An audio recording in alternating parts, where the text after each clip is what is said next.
Hi friends, welcome to my channel Karthik Telugu news. Friends, ఇవాళ ration కార్డుల గురించి ఒక ఇంపార్టెంట్ అప్డేట్ న్యూస్ అయితే రావడం జరిగింది. దీని గురించి మరిన్ని విషయాలు ఈ వీడియోలో తెలుసుకుందాం. తెలంగాణలో కొత్తగా రేషన్ కార్డులు పొందిన వారందరికీ ఆరోగ్యశ్రీ సదుపాయం అందించేందుకు వైద్య ఆరోగ్య శాఖ ప్రత్యేక ప్రయత్నాలు మొదలుపెట్టింది.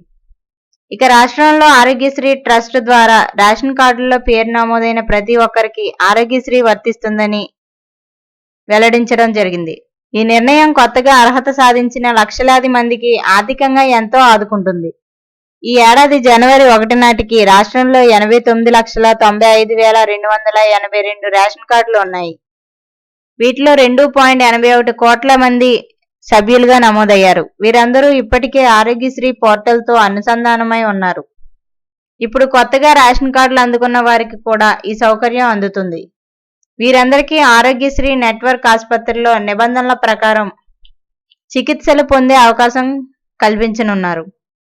జనవరి 26 నుండి రాష్ట్రంలో కొత్తగా రేషన్ కార్డుల పంపిణీ మొదలైంది.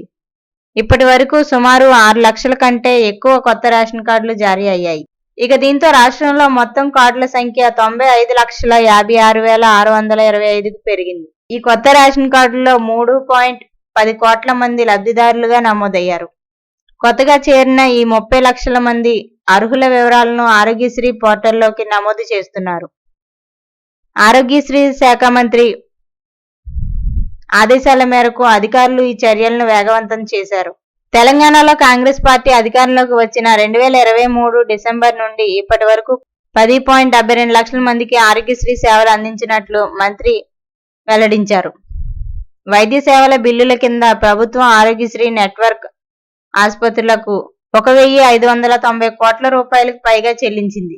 సగటున 22% మేర చికిత్స ఖర్చులు పెరగడంతో పాటు ప్రతి నెల ఆసుపత్రులకు బిల్లుల కింద 100 కోట్ల రూపాయల వరకు చెల్లిస్తుండటంతో ఆరోగ్యశ్రీ నెట్వర్క్ లో చేరడానికి ప్రైవేట్ ఆసుపత్రులు కూడా ఆసక్తి చూపుతున్నాయి. ప్రస్తుతం 461 ప్రైవేటు కార్పొరేట్ హాస్పిటల్లో ఆరోగ్యశ్రీ సేవలు అందుబాటులో ఉన్నాయి. ప్రభుత్వ ఆసుపత్రుల్లో అన్ని రకాల మందులు అందుబాటులో ఉన్నాయని మంత్రి స్పష్టం చేశారు. ఈ చర్యలు ప్రజలకు, ముఖ్యంగా కొత్తగా అర్హత పొందిన వారికి మెరుగైన వైద్య సేవలు అందుబాటులోకి తీసుకొచ్చారు. ఆర్థిక భారాన్ని తగ్గించారు. కొత్తగా రేషన్ కార్డులు వచ్చిన వారికి 200 యూనిట్ల వరకు ఉచిత విద్యుత్ పథకం, 500 రూపాయలకు గ్యాస్ సిలిండర్ పథకాలకు కూడా దరఖాస్తు చేసుకునేందుకు అవకాశం కల్పించారు. సో ఫ్రెండ్స్, ఇది అప్డేట్ న్యూస్. మరిన్ని అప్డేట్స్ కోసం ఛానల్ సబ్స్క్రైబ్ చేసుకోండి ఫ్రెండ్స్. అలాగే పక్కన ఉన్న బెల్ ఐకాన్ క్లిక్ చేసి వీలైతే ఛానల్ కు లైక్ అయితే చేయండి. Thank you friends. Thanks for watching this video.